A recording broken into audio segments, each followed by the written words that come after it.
I've tried to make this session a little bit interesting. There'll be some photos apart from text on these presentations. Hopefully, we won't all go to sleep. Um, so, first of all, I'd like to thank MSTC, Bhanukumar ma'am, and Gupta sir for this opportunity to share my thoughts on Indian real estate. So, when I first had the topic, the question was, does the real estate industry really need a boost? And some of the content up there you'll see, and I think all of you know you all are here, so you're probably from the industry and are aware of what's happening.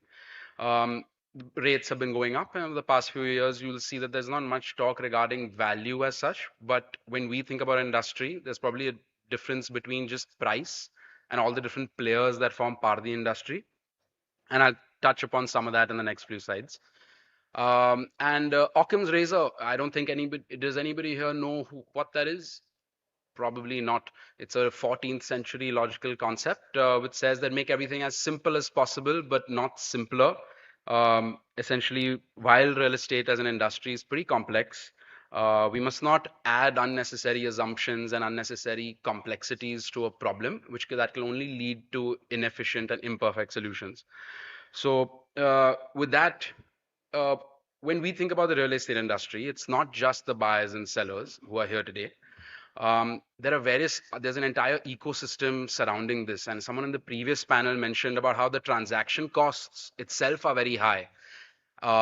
And that itself gives you a clue as to the fact that there are various other players in the space who also form a part of this industry. So, and I'm not going to read that out, but you'll see on the slide that there are various players. You have the engineers and the consultants as well who play an important role, especially because we know that we've seen some buildings that are just not viable from a civil structure perspective.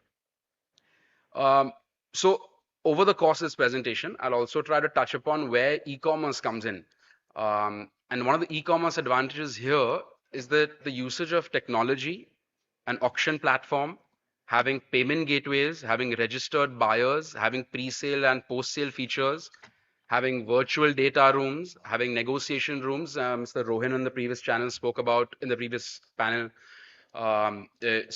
touched upon a few of these things as well, like a chatbot and stuff like that. So it's very clear that some kind of a technology that can cater to all the players, not just buyers and sellers, would probably help the industry and would result in some kind of a boost here. So let's dive right into the most important metric, right? Like most people think only about price when you talk about real estate. So we'll start there.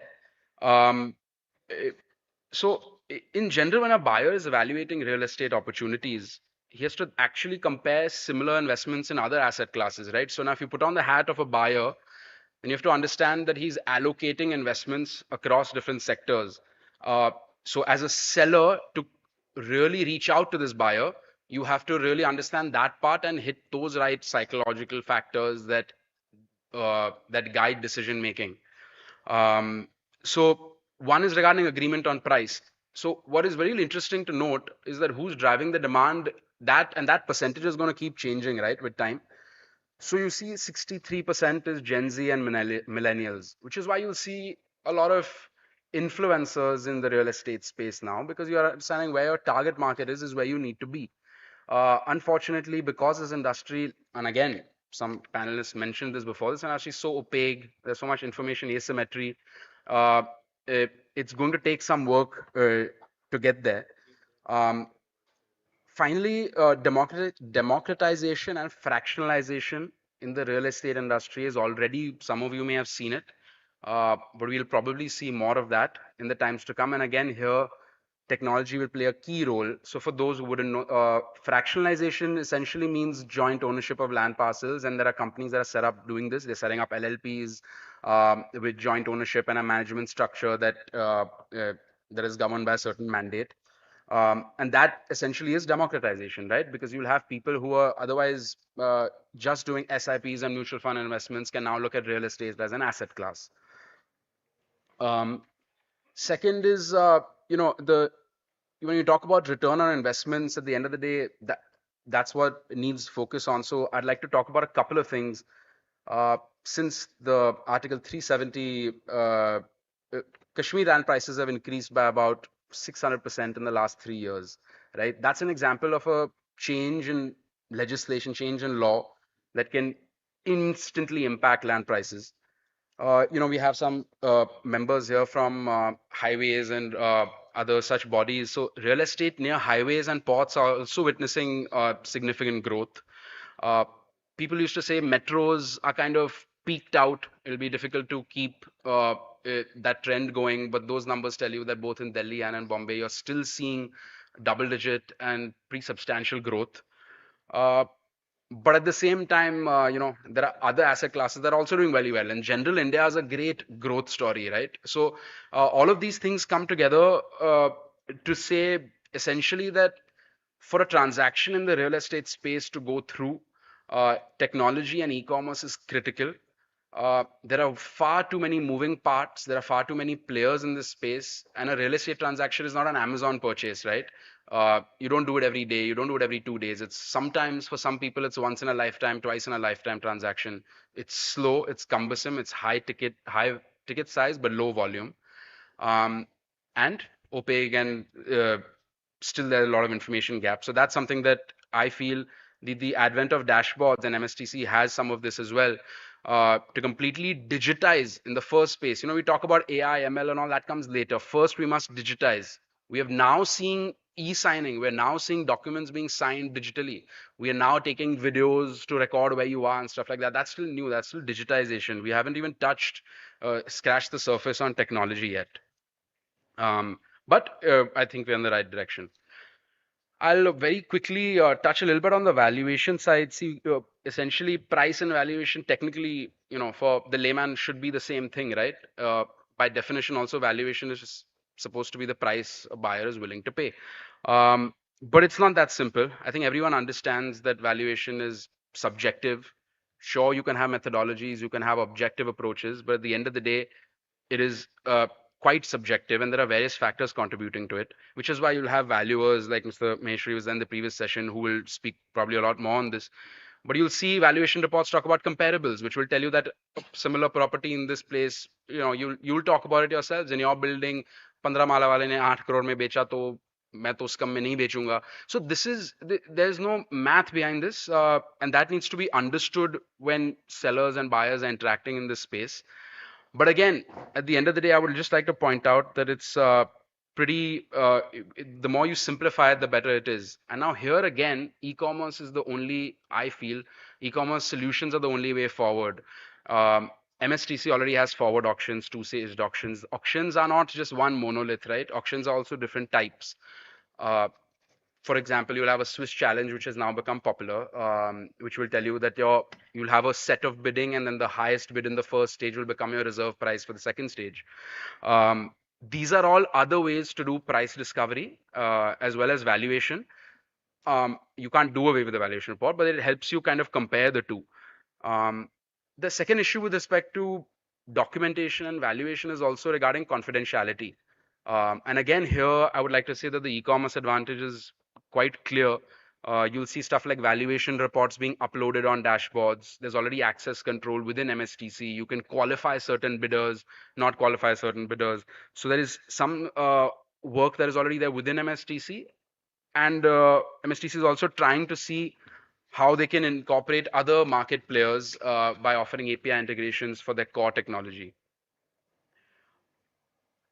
I think someone touched upon this already in the previous, so I will not probably spend too much time here, but basically information asymmetry, everybody is aware that people with more information are dominating the space with respect to transactions.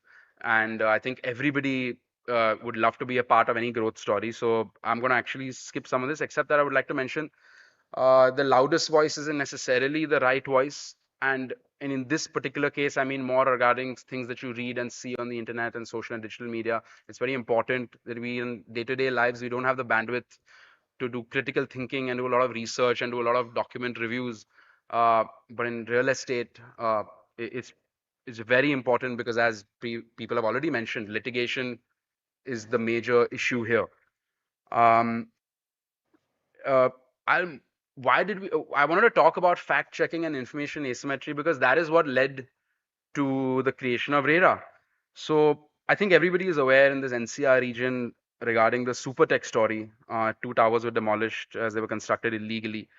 Um, the quote from the Honorable Supreme Court was that the Noida Development Authority and the developers engaged in nefarious complicity, which is as clear as it gets. We don't need to spell that out any further. But at the end of the day, the people who are suffering are the taxpayers and the home buyers who had put in a lot of their hard-earned capital. So here with RERA, there's a big advantage with respect to transparency and accountability. Everything is registered across, each project is registered separately. Um, and timelines need to be adhered to. There are certain protections to home buyers as well. Um, some of you may be aware, Dr. Amitabh Kant recently in August or September came up with was tasked with coming out with a report.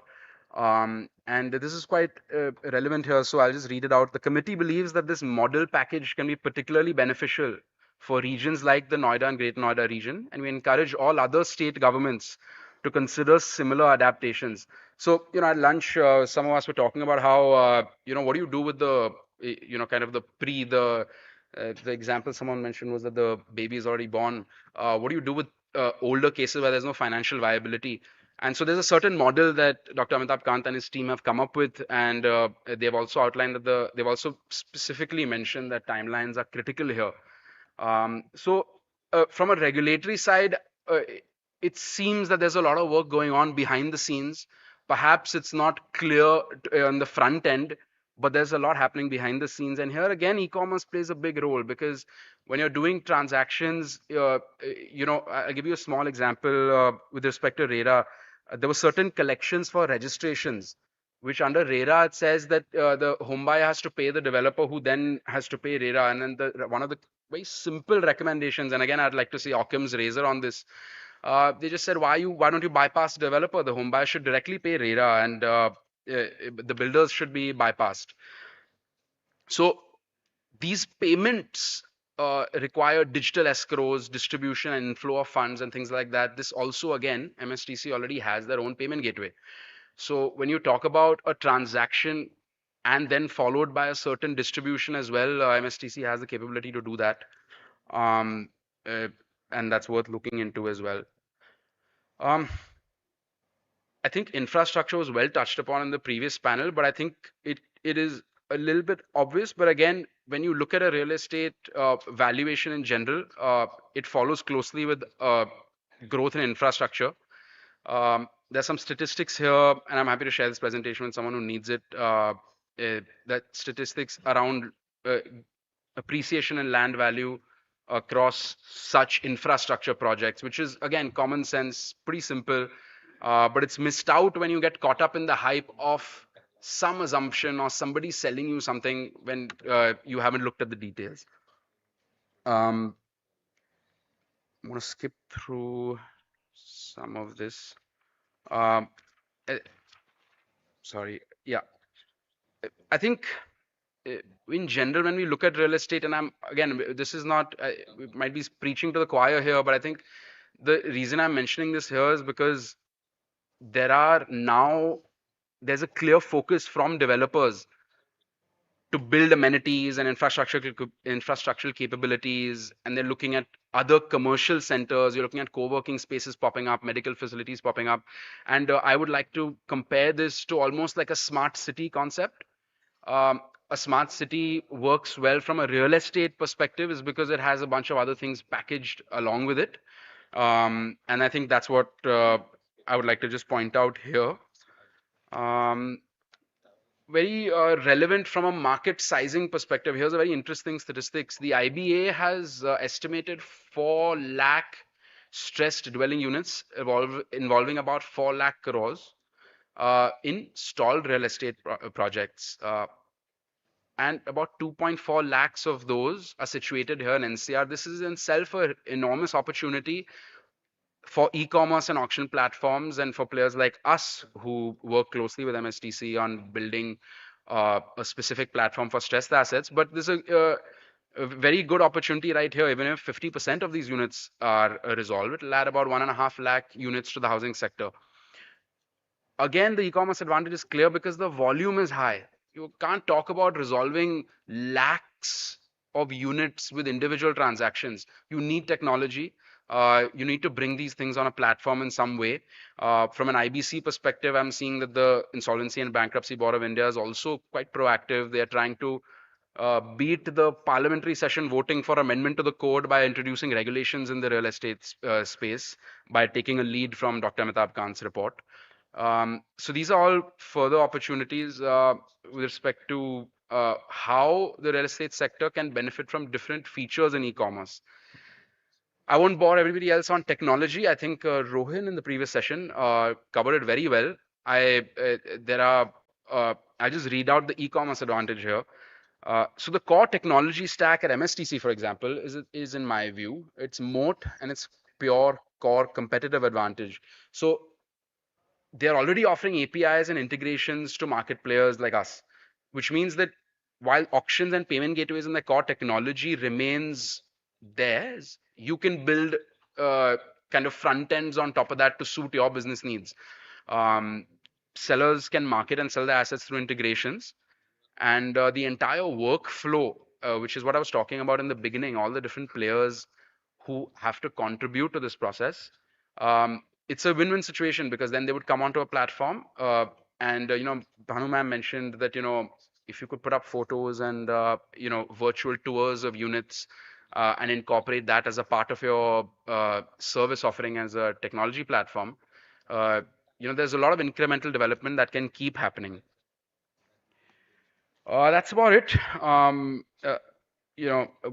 Apart from the maximization of value, when we think about a boost, we would be well served if we thought about the industry more holistically. I tried to keep this as concise as I could. The rest perhaps we'll cover in the Q&A session. I wanted to spend some time on the psychological and the irrational aspects of the real estate space because I think we have far more uh, accomplished people here to speak more specifically on the regulatory side of things.